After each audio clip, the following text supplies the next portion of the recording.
ఎవరితోనూ గొడవ పడేది. ఇంతకుముందు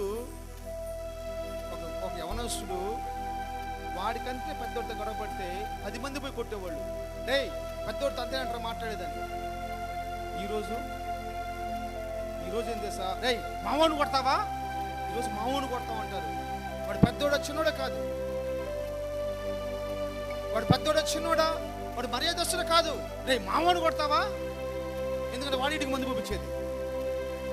ఇది ఎప్పుడైతే మావోను కొడతావా అన్నాడో, ఆ గొడవ అయిపోయినాక ఈ జేబులో ఉన్న 1000 రూపాయలు 2000 రూపాయలు అయిపోతాయి.